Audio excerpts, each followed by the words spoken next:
Coming to you live over the warm desert airwaves, it's Midnight in the Mojave with your host, Mojo.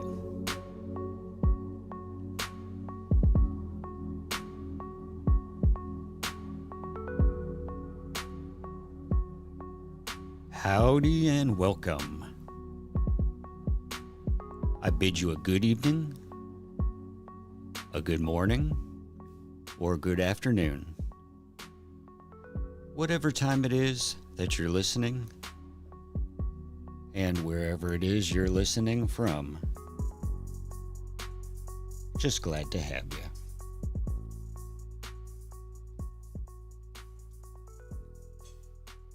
Welcome back.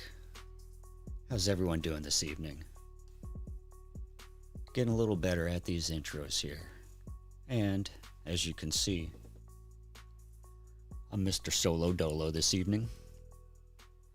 Yep, that's right. Mrs. Mojo had a long day exploring, so she needs to get her rest. Who knows, maybe at some point she'll pop in here and join the peanut gallery. We've gotten a little used to having her here, so, you know, in the future, we'd also love to have some outside guests, so I have some capabilities to take callers eventually in the future, but hey, let's not get ahead of ourselves, right? We'd just be glad to have some chats here, have a couple people chime in, let us know what they think about the stories, if they find any of the information useful. And we have a lot to cover, as you've seen from the title. I know it's kind of an odd one tonight. I'm kind of surprised we're going to be covering this stuff too. But let me get the music stopped here before we begin. Last time I didn't do this, and all of a sudden we had a concert going on in the middle of the podcast, so that's not exactly ideal for what I'm trying to do here. So there we go. Lots to get into tonight, like I was saying. First of all, the H5N1 Ostrich Cull.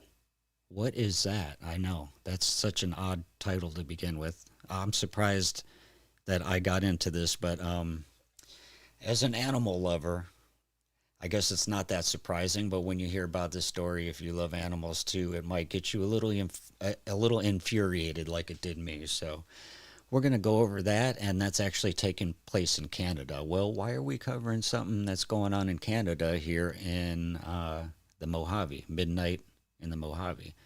Well, that's because these issues that we're going to cover here, you're going to find they affect everyone in one way or another. Maybe we don't know it here on the podcast, or you listen in there, maybe you don't know it either, but I'm confident that a lot of these stories that we touch on in the future, they're probably going to be big issues, or at least ones that need some attention and some problem solving. So hey, why not just get into them now and find out what's going on, huh? So starting with that, the Ostrich Cull happening in Canada, and then after that, we're going to touch on a topic that we actually were talking about in one of the previous episodes, and that is lithium versus sodium, and it is the kind of the battle for clean energy as we're seeing now. As same thing that happened with solar panels. You know, everyone that got solar panels that were first generation technology, I guess you'd call it, they were finding out that it wasn't so efficient and kind of not very good for the environment to mine all that stuff out and whatnot. Thankfully, the technology's gotten better and better as we go, but same thing with the battery technology. You know, not too long ago, everyone was using the big, bulky, what is that, nickel-cadmium batteries, the kind everyone thinks of when you think of a AAA. And then we moved on now to lithium-ion, but we're going to talk about why maybe even lithium is not a good idea.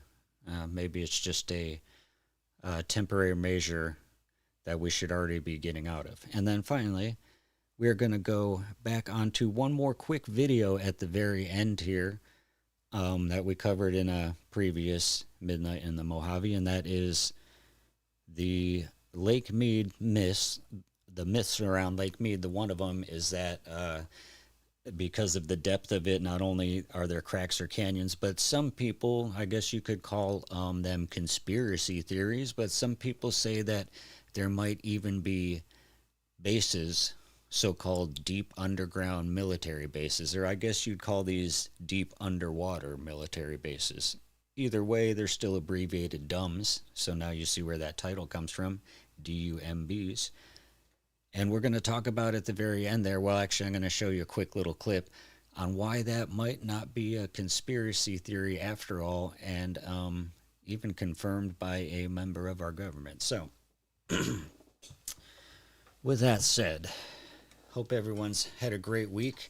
And I didn't think I would be doing this video this week, but the ostrich thing came up, and then I kind of went into a hole looking at this ostrich situation. So I figured I better cover this before the situation changes rapidly there. So I figured I better get this information out and then not get caught up in a future episode having too much to cover, because I already feel like the way that I've deep dived into this ostrich thing, I feel like it's already too much to cover for one episode here. So you could probably call this one the ostrich episode, all right? So just prepare yourselves for that one. But stick around for sure, because I think you might find this one interesting too. So here, let me pull up the web view here. And I got myself up on screen back here so I can check if the web view is working. So once again, if you see me looking backwards here, it's because I'm looking if the you can see the text and everything. So from my view, it looks like everything's working all right here. And I'm going to go ahead and get into the story. So right here, the headline, I know for some of you that will listen to this podcast, you can't see the article, so we'll just read along here. Canada's top court halts execution of nearly 400 ostriches,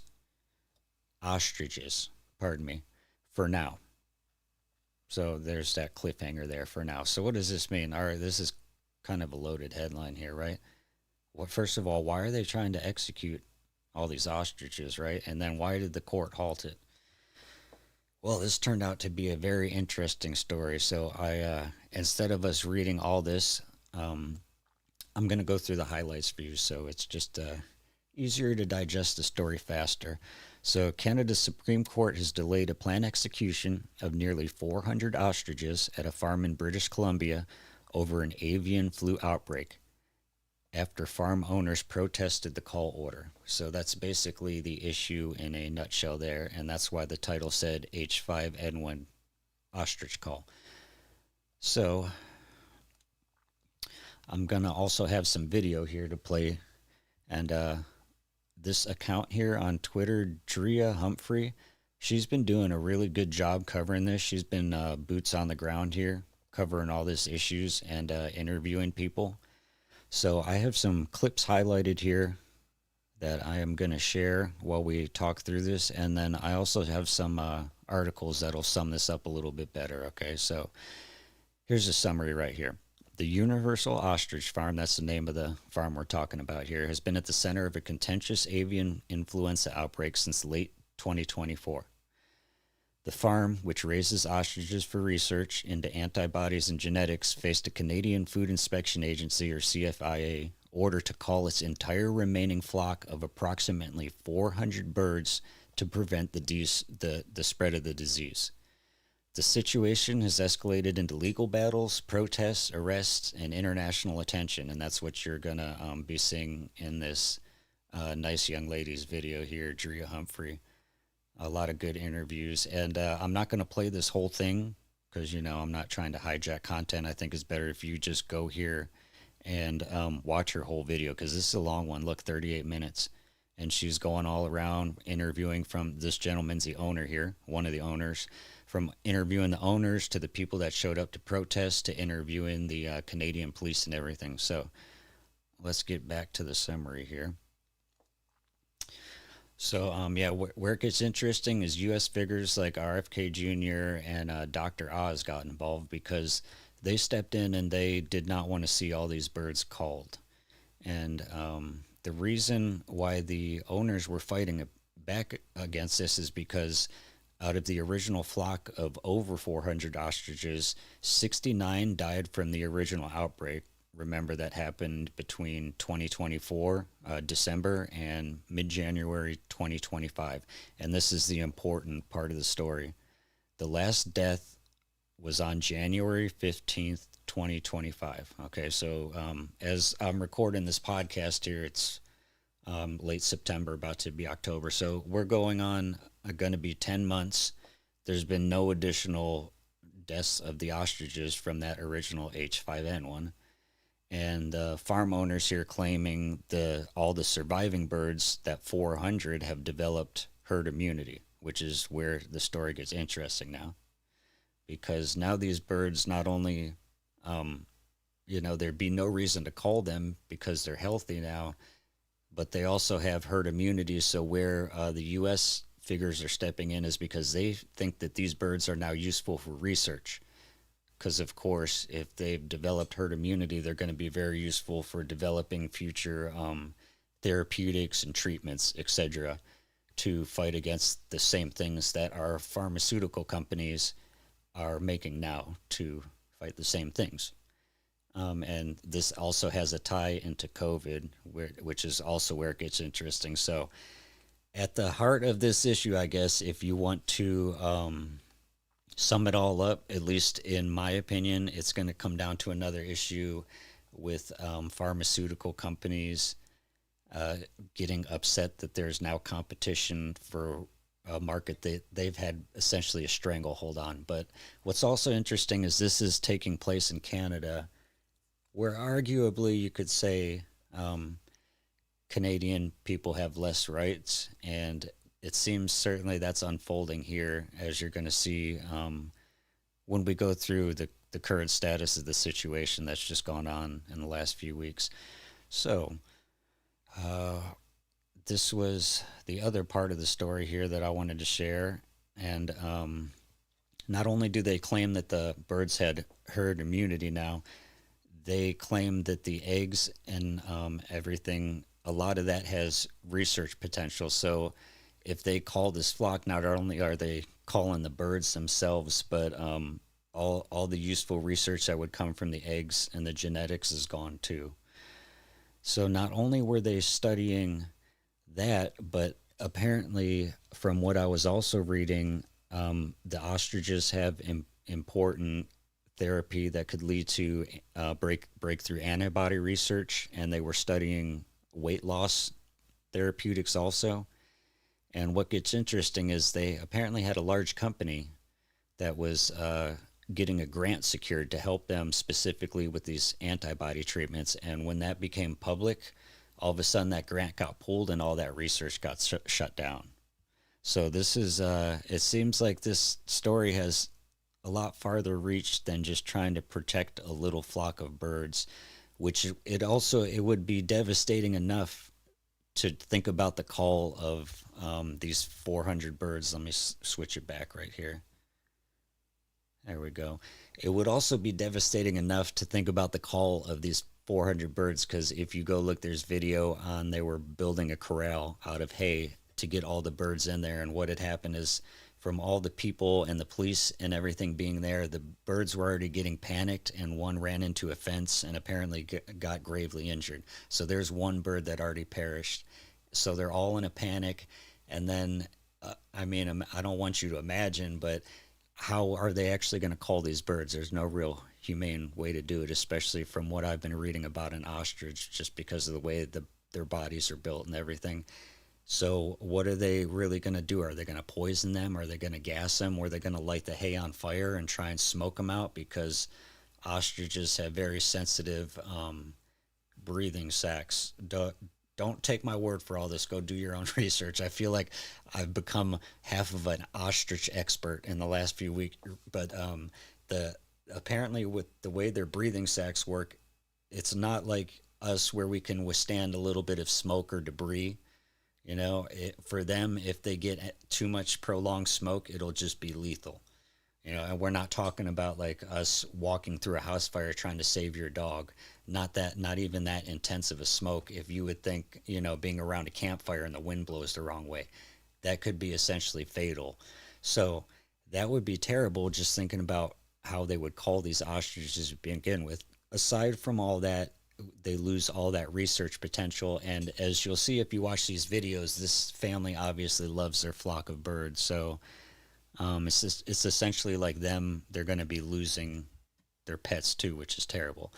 So back into the research, as I just touched upon, the key research areas was leveraging ostriches' exceptional immune responses, especially in the eggs, which produce high levels of, don't beat me for saying this wrong, polyclonal antibodies that are stable, easy to extract, and effective against viruses without causing inflammation in humans. So, as I touched on, they were researching antibody production from ostrich eggs. They're researching immune system studies and herd immunity and broader applications, i.e., diagnostics and therapeutics, which would be essentially, as you can see here, validated against COVID variants before the partnership ended. So that was what I was touching on the grant. The efficiency, or I'm sorry, that's not the right word. Y'all can help me out with that, but it was validated against COVID variants also. So now you can see where this kind of ostrich research might step on the toes of some companies that have had kind of a stranglehold on the entire COVID treatments and everything. And that's a whole topic we don't need to get into here, but I hope we can all agree that at least having choices is good, right? We don't all need to be on the same supplements and medical treatments and be forced to, if you have a symptom, you get this and that's it. We should all agree that's not good. So anytime there's research or experimenting or stuff like that, I would say it's a net positive, because even if it goes wrong, you can see something that doesn't work. But obviously, if they were able to secure a large grant like this, something was working there. Okay. And here's another post from an independent journalist covering it, saying one of the co-owners of the firm explained how the Quebec lab, that's who they were working with, proved that the ostriches made 98% effective antibodies to COVID-19 and other viruses. And then they were shut down immediately when they made that discovery. So you could, of course, go through all these tweets yourself, but let's just play a little bit of this. I don't know if the sound will work for this. Let me try if I still have the sound pipe through. I've read it, yeah. Oh, yeah, we got sound. What's your take on it? What my take is, they haven't contacted a single... Okay, so what's your, this gentleman right here is one of the owners. That's David Belinsky. So this is just gentlemen and another lady are the ones who are fighting to try and keep their farm here. And as you'll see in this video, if you watch it, there's a bunch of police presence already here. The Royal Canadian Mounted Police, and they are working in partnership, or I guess under the orders of the CFIA, the Canadian Food Inspection Agency. I don't know if this would be like the USDA, maybe, the equivalent. Let me know down in the comments if, especially our friends in Canada. I'll have to look more into this, but apparently they have directed the police to do this, to secure this, and who knows who they're going to contract, who they were planning to contract to call the ostriches. Hopefully not the police, right? Hopefully they weren't going to just throw some of those Royal Mounties in the red uniforms in there and start shooting the birds in a kill pen. That would be terrible. I'm sure that's not what they're planning, right? Anyways, back to the video. Let's watch the owner here. Look at his birds. You can tell they love this guy. One of the registered landowners around this area. No, like they've got 3 properties. Yeah. You know what? I have Trevor and Margaret, they have not contacted on their property. And I gotta be careful playing the music, because they don't want reporters there, because they'll get copyright strike just like me if there's the music. Yeah, see, it's still going on. But you can tell this is the guy. He's trying to explain who's coming on the property and what they're doing and everything. And you should just go watch this video here on Twitter. Let's see. Yeah, we're good. There we go. Or I apologize. I think they were also having barbecues too for the people that were camped out there. So that might be where the music's from. He is saying that the property, some of it is shared, and that the other owners of the property, according to him, are unaware that this is taking place. Okay, let me cut out the audio here. And I have a couple bookmarks in here, and they, some of them, they're explaining what I just explained with the research, so we don't have to go through it. But another one I found interesting was they said they had developed a mask, apparently. Like, obviously, you remember everyone was needed to wear the mask during COVID to protect against the spread of the virus. So apparently when they found out that those masks were not effective at all, everyone knows that masking up like that really didn't do much at all. Well, these folks apparently developed a mask that did do something, and it was apparently lined with ostrich antibodies somehow. There was a layer that was infused or lined with ostrich antibodies, and that layer was actually effective in trapping or neutralizing the spread of the virus, which is very interesting because that was the whole point that we were trying to get to with the masks that weren't working. So it makes you wonder, why would that research get shut down, right? When they were very close to, according to them, this is their claim, coming up with a mask during COVID-19, a mask that actually works, according to them. Go figure. You know, that could have been the slogan and everything, but perhaps that's why it didn't take off. And that mask was supposed to have a layer of ostrich antibodies, sort of a film on the inside of it that breaks down the virus of COVID-19 when it hits it, because if you know anything about our reports, one of the reasons masks don't work is because the virus is too small and gets right through it, right? So, but of course that you were anti-science if you mentioned that. So they claim they came up with something. Doesn't make sense. So excited. They were partnered with a company, with a scientist out of a university in Japan. That's what the grant was about. Canada became involved in that. So did the U.S.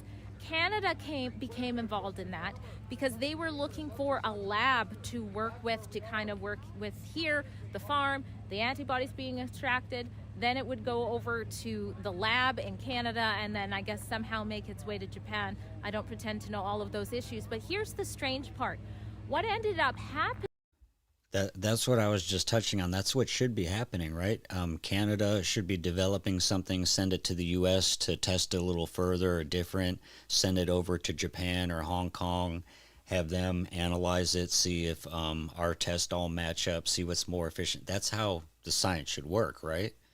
It shouldn't be someone found something new and it seems to be working. Let's pull the grant because we already have these 3M masks or something like that, which, by the way, we should all know from our main channel what 3M is all about, right? Remember 3M? They recently had that huge lawsuit for dumping forever chemicals and PFAS into our waterways, and now all of us and all of our children are going to have forever chemicals. They found it. I just saw a study. They were finding PFAS in people's brains, in their brain cells. So that's where we're headed next.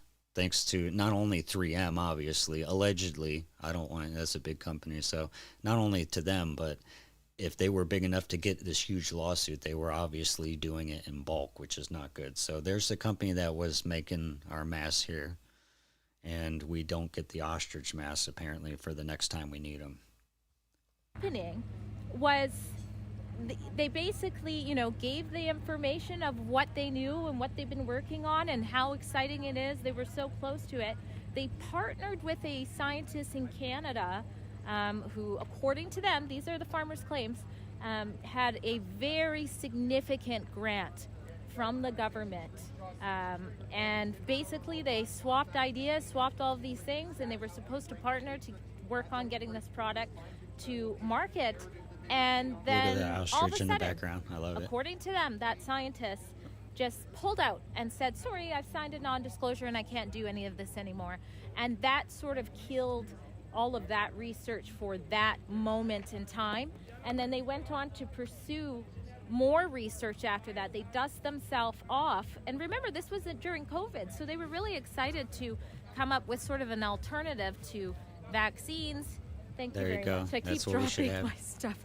Okay, so well, I don't need to play our whole video here. That would be like hijacking our views. So you could, oh look, I don't even have her followed here. There we go. Good job. She's doing a great job here on the ground and summing this all up. So you should definitely go watch the story. But that's what I was touching on with the masks and everything. So that's where it gets interesting, how that grant was shut down like that, right?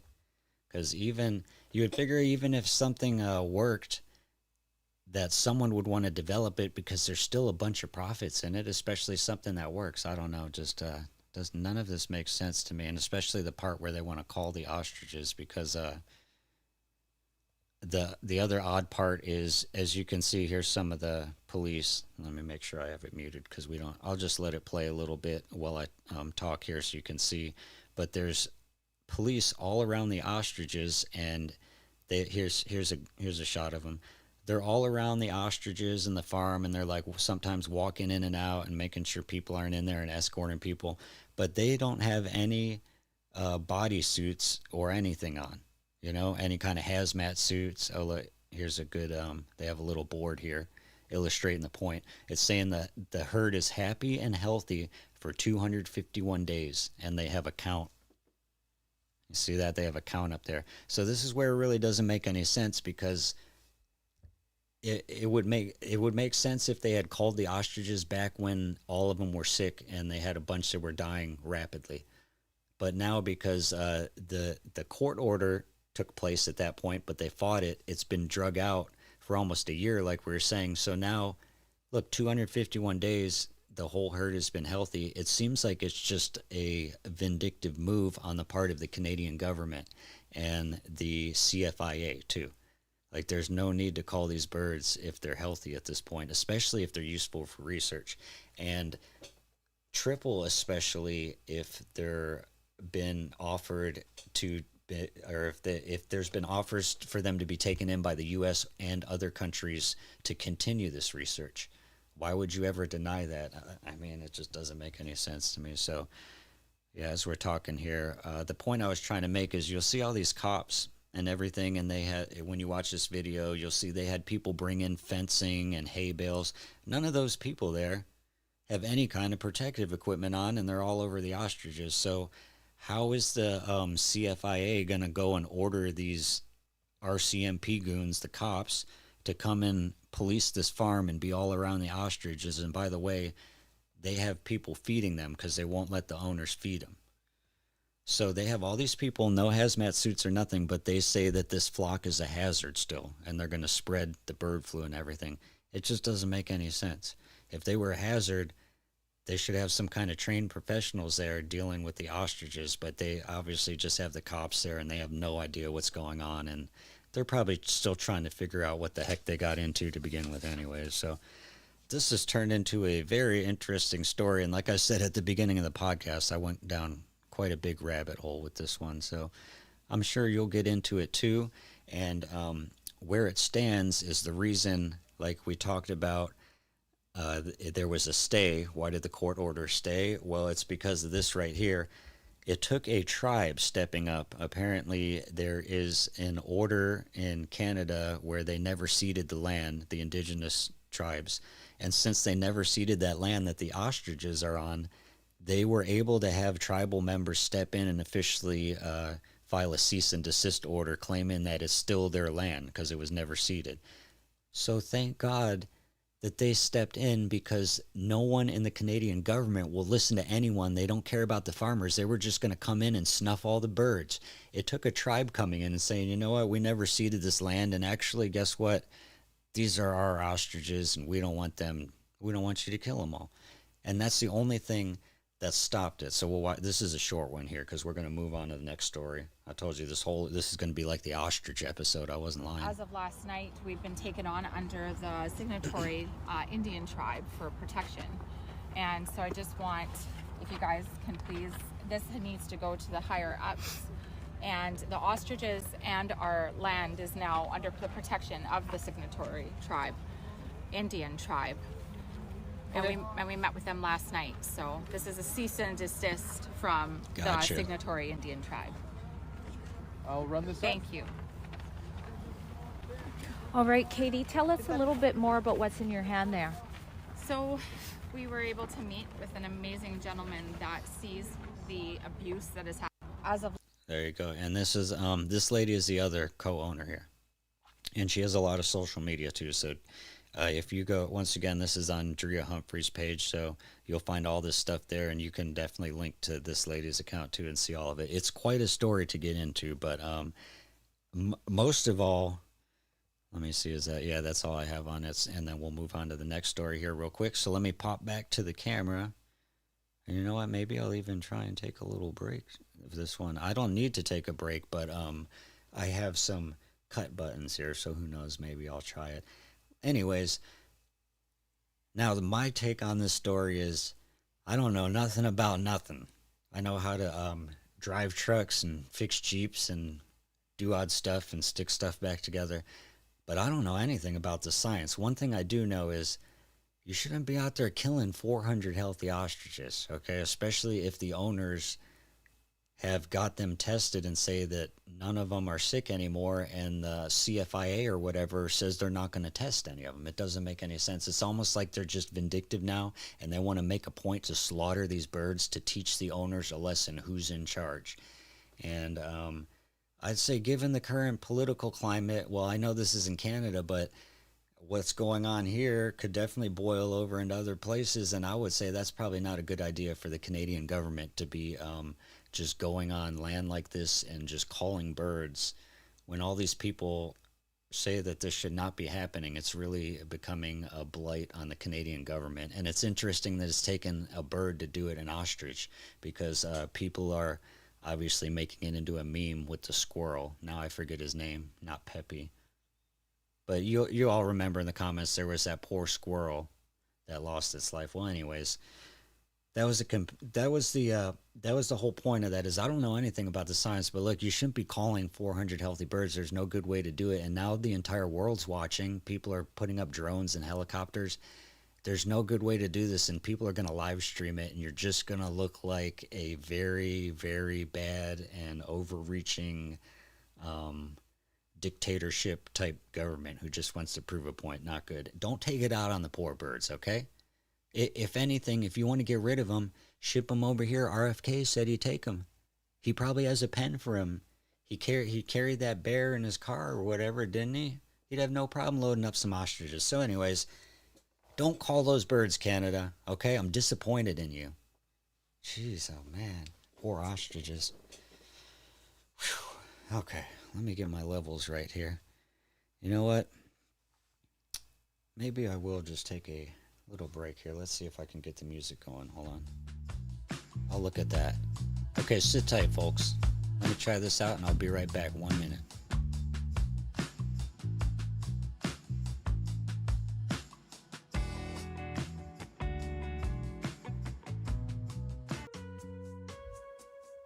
All right, I think we're ready.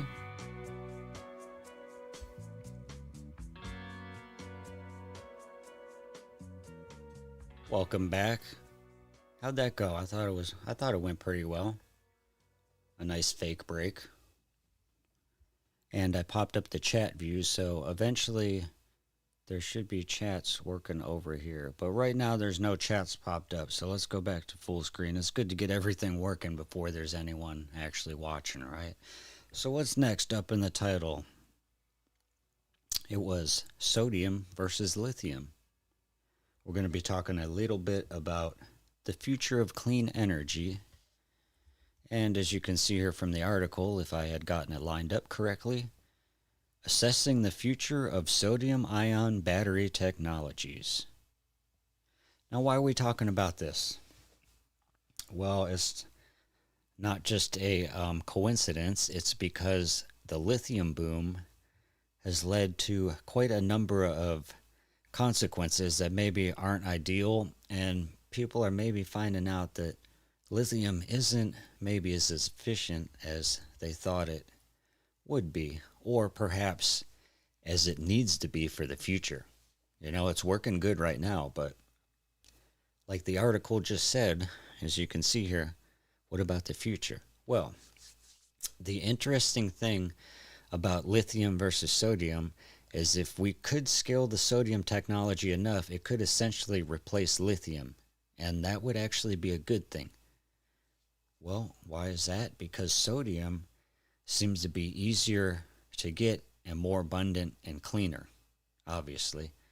Now, if you think of lithium, it's not exactly the easiest to extract, and it's not exactly the cleanest to dispose of. It's also, as you've seen from the electric vehicle fires, it can also be quite hazardous if it's not packaged correctly or gets damaged, or even if the fire is attempted to be extinguished by something, the wrong thing like water. That will lead to a flare-up that will essentially make it worse. So maybe not what we need maybe just what we need now, but not what we need for the future. And so let's get into this a little bit, huh?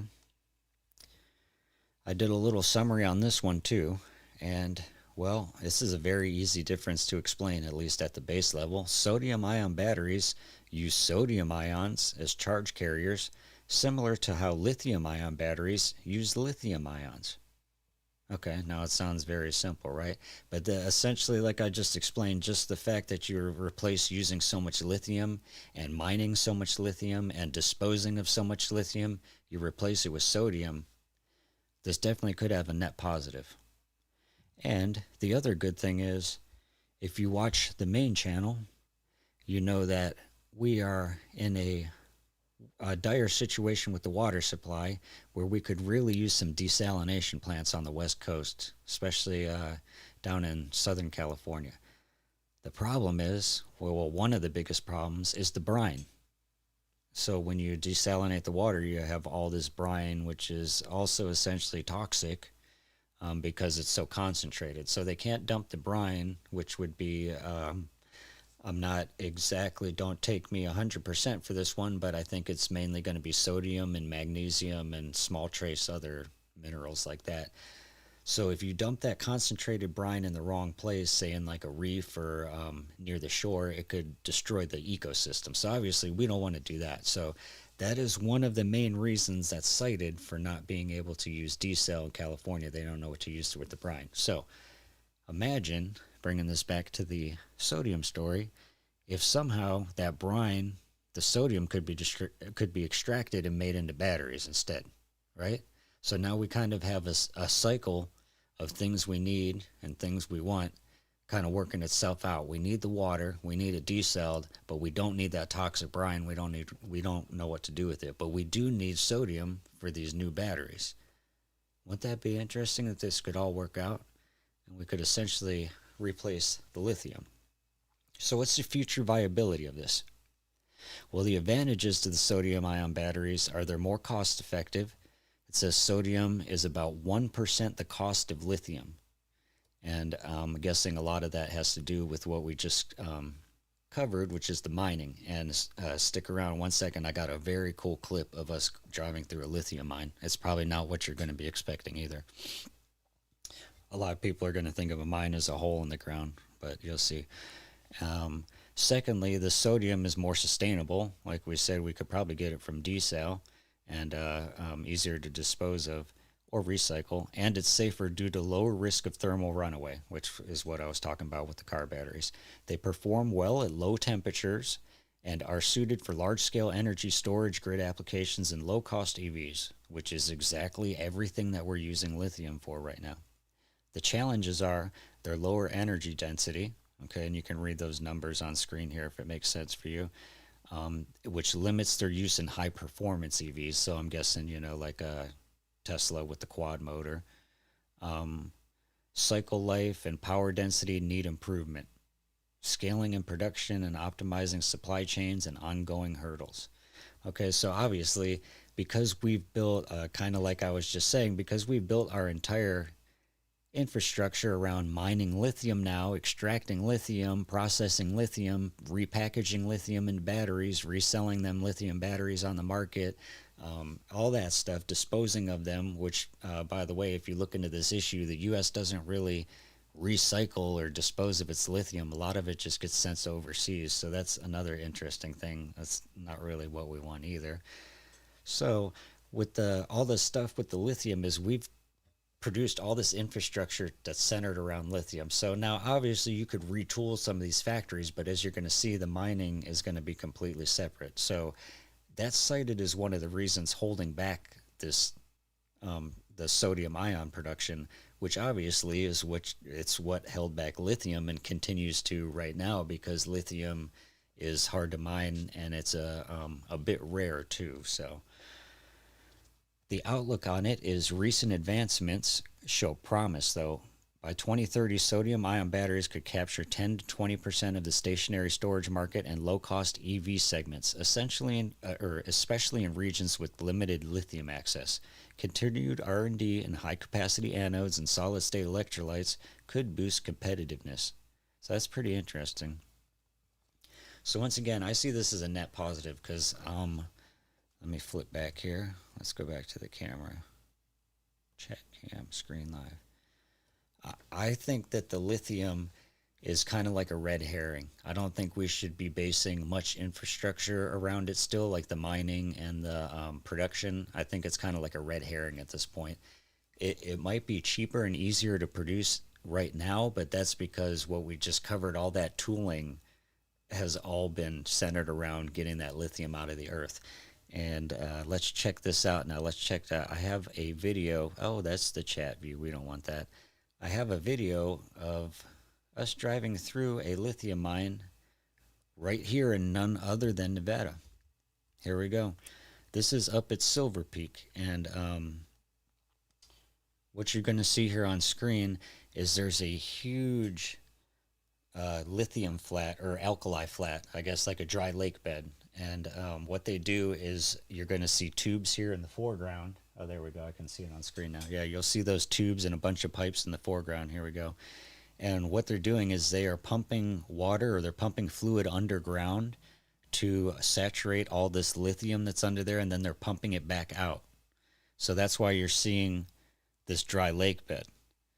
Or it's not, obviously the part back there is not dry because right now they have the brine solution pumped up to the surface. But you can see right in the foreground here, there's dry parts. So progressively as it dries up, it gets more and more concentrated, and then here we go. Let me pause right here in the foreground.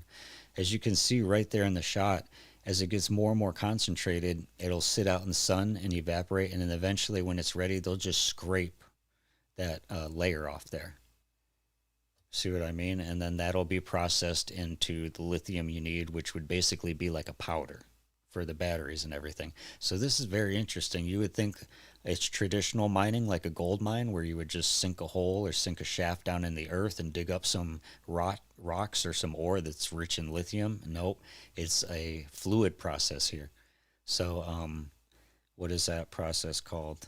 Not fracking, is it? Where you send the water down in there? I guess it's a little bit like that, maybe. I don't know. I have to look more into this before I talk about it, but this was very fascinating because we drove through here and saw these huge ponds. And see there, you'll see the the pumps and all the pumping equipment and the hoses. Look at the size of some of these ponds here filled with the fluid. Isn't that wild? And here's the road that runs through it. So this is what you're seeing is we're driving through the mine. So it's not like you're going to find a hole in the ground somewhere. This is the mine itself. You're looking at it, and this is a big source of domestic lithium production, especially here in Nevada. And we have another project that's supposed to be coming up for lithium. But look at how this just dries out on the ground like here. And as you can imagine, this will probably take some kind of remediation when they're done with this operation. Oh, here's another one. You could kind of see the crust there in the foreground. Oh, should have gone back there.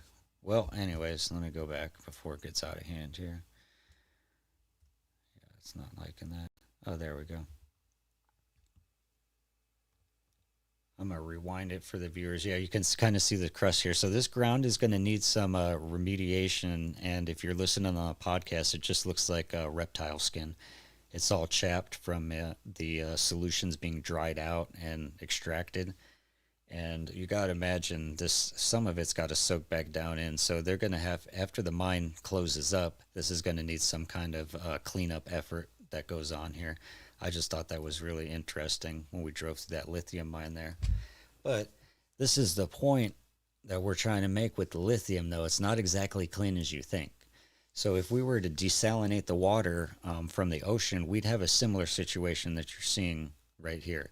You kind of have a situation where there'd be ponds of brine.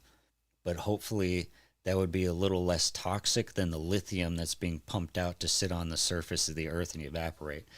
Because at least I'm not a scientist, once again, so I don't really know, but I'd like to think that the stuff that comes out of the ocean, like the sodium and magnesium, is less toxic than this lithium that's coming out. So this will be very interesting if we can figure out this, because this would help figure out the water situation and the future, the clean energy situation, because everyone especially in places like here in Las Vegas, should have rooftop solar. And when you have that solar, obviously it gets dark at night, it gets cloudy, you need a way to store that solar. So you need, like, you'll see folks with the Tesla wall, which is essentially a huge battery pack.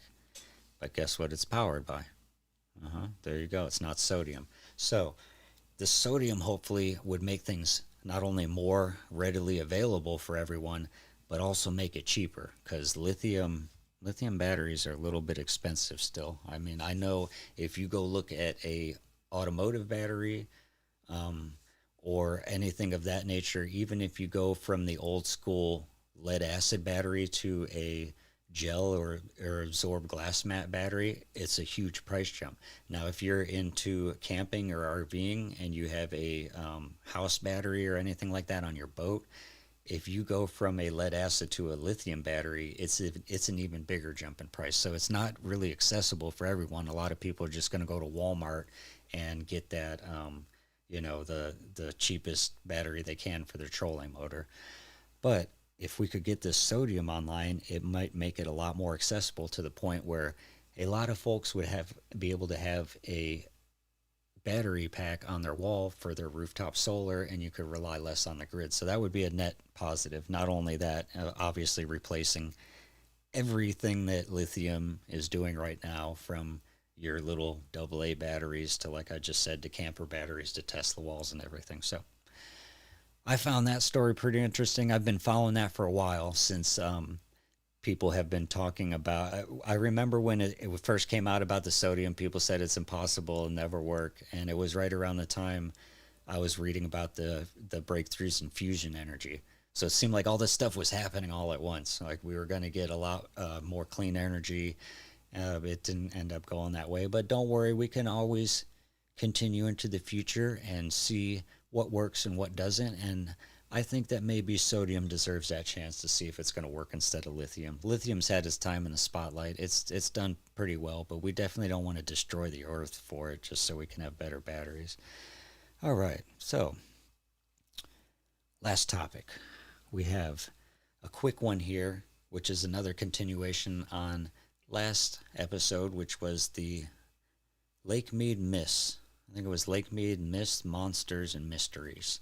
And we covered some of that, but we're going to wait. This would be a good topic to have viewers call in and people tell us any stories they've had. So until that happens, we'll just continue digging a little bit deeper into the same stories. And one of them was the deep underground bases, or, the fact that when that Las Vegas alien story was going on, hold on, I do think that I pulled this up. Oh, wrong screen. Hold on, give me 1 second. Gotta wet my whistle here.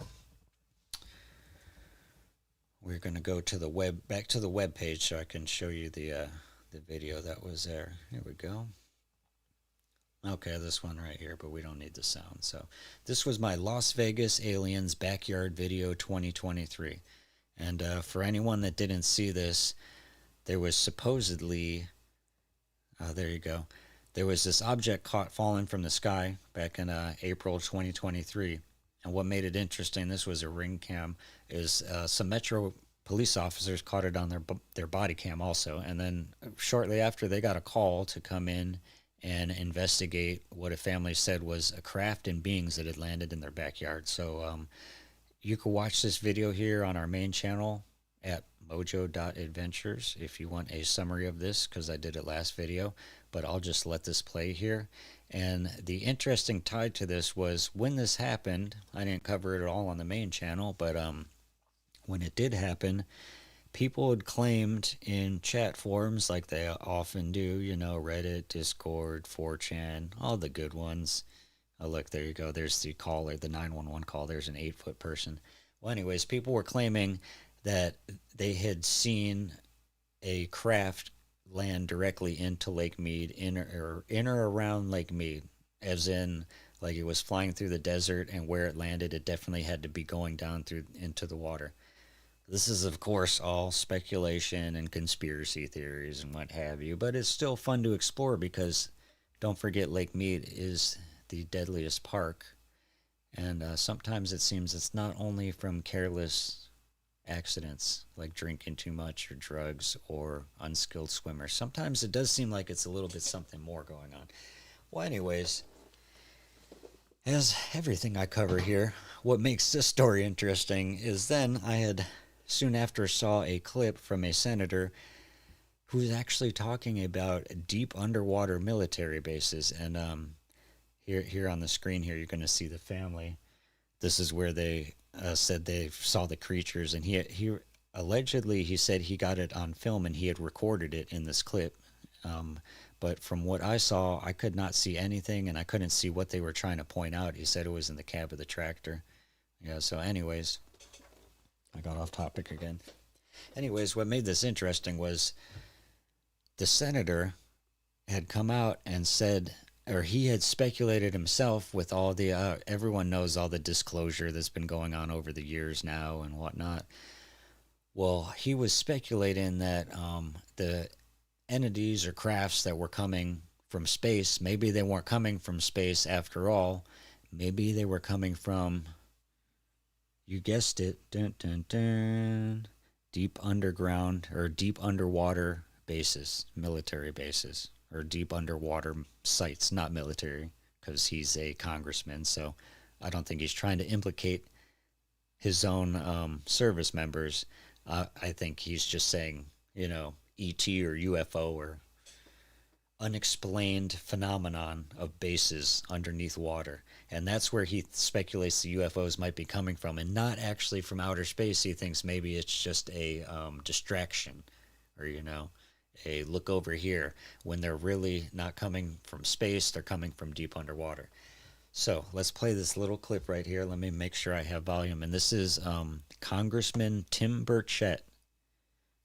I'll have to look up which state he's from, or someone in the comment. I'll just drop it after they watch the video.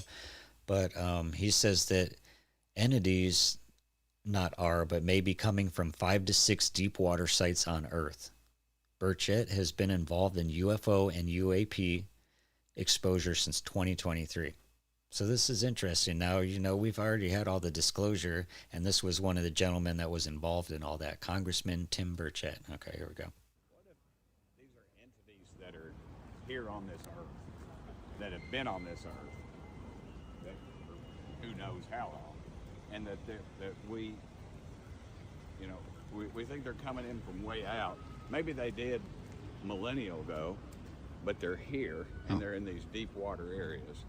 And that's why, I mean, like we say, we know more about the face of the moon than we do what's going on there. And we have a higher propensity of sightings around these 5 or 6, I believe, deep area. That's interesting. What do you think? The part where he said we know more about the moon than we do the ocean, or the bottom of the ocean, or whatnot.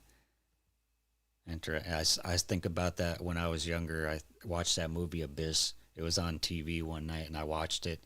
And that is not recommended to watch when you're young, especially if you're planning on going to vacation in Mexico and go swimming in cenotes, or what are those depressions. Definitely not a good movie to watch. But maybe that's what he's getting at here, that Abyss type stuff. Who knows? We have a higher propensity of sightings around these 5 or 6, I believe, deep water areas. And so to me, it just it creates a question there. And then when we have naval personnel telling me that we have these sightings, and that there's these underwater craft they're chasing that are doing hundreds of miles an hour, and the best we've got is something that does maybe just a little under 40 miles an hour. Yeah. So he does seem a little I have knowledgeable on. questions about that He's been stuff, and doing his homework. I mean, Or where was I wanted to replay the part with the ocean. But they're here, and they're in these deep water areas. There you go. And that's why, I mean, like we say, we know more about the face of the moon than we do what's going on there. And We know more of the face of the moon than what's going on there, basically deep underwater. I don't know. That's pretty interesting. Remember, that's a congressman right now. Huh. What do you think? Let me go back to the camera mode here. That's pretty interesting. Dope. On air. I am just clicking by. There we go. We're back. So what do you think about that? Now, people obviously the reason I'm trying to tie this into the story because the people were talking about on the chat servers that they had seen craft going into Lake Mead, and then you also have people speculating that in these deep water areas of Lake Mead, there's all kinds of buried stuff that no one knows what's down there, and there might be hidden canyons and crevices, and that lead to deep underground ancient waterways and all this crazy stuff, right? So why wouldn't Lake Mead not have a deep underground base there too, right? Just makes sense. Why not? Who knows? Maybe that's why the lake or the canyon was flooded. Boulder Canyon was flooded to begin with. Who knows? What do you think? I've got my tinfoil hat on right now. I just thought that was a really interesting part of the story, how they had this congressman here coming out now and talking about deep underground bases and how he thinks that millennia ago they were coming from the sky, but now he thinks that's just a distraction. Now they're actually coming from underwater, and they've got us all fooled because, you know, we keep looking up to the sky. So good stuff. I don't know. I guess I will keep watching. I don't go down there at night very often. I don't like doing that because I've also seen another channel here. I'm not going to pull it up, but I think it, I don't want to get the name wrong.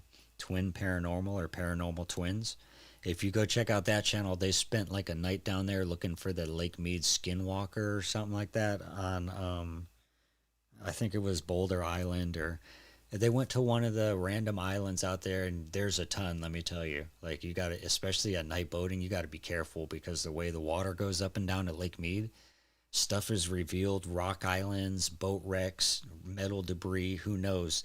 And if you're out there at night and you don't know, you're not very familiar with the lake and all the features that get exposed and submerged over and over, you could get into trouble real quick. So who knows? I don't know. I don't even boat. I don't go out there at night because of that stuff. So the twin paranormal stuff, not into it, but apparently they say they have felt weird presences or caught stuff out there at Lake Mead. So who knows? The deep underground, the deep underwater base, I keep saying underground, deep underwater base. It could be tied into the whole Lake Mead myths, monsters, and mysteries. So maybe we'll see more about that. I'll have to keep an eye on that story. No shortage of lights in the sky over in Las Vegas, I can tell you that. Definitely between the commercial traffic and the airplanes and then the Nellis and all the drone activity up there by Indian Springs, it's hard to tell what's going on in the skies here. So even if there were UFOs, you would probably just think it's a normal night. All right, folks. Now I had a, at the end here, I usually do, let me switch up my sound effects here so I can get it right. Oh no, see, that's not what I wanted. There we go. Before we close it out, we usually take it to the mystery hole. But we don't have Mrs. Mojo here tonight, and I don't have any mystery hole topics planned because nothing really came up. Honestly, this episode was really just about the ostriches. Yeah, this was the ostrich episode, and I wanted to touch on that battery thing because we're going to keep rolling that sodium battery thing into the future because we need those energy solutions, and obviously always keeping an eye on the lake. If you watch the main channel, you know we found a handgun down there.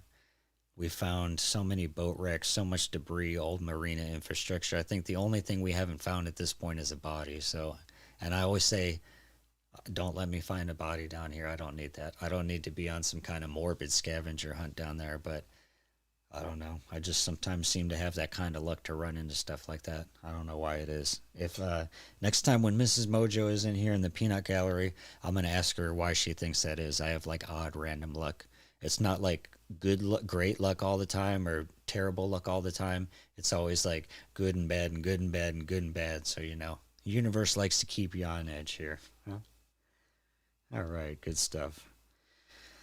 Well, I hope you're all having a good evening out there, wherever you're listening from. Thank you for joining us for another episode.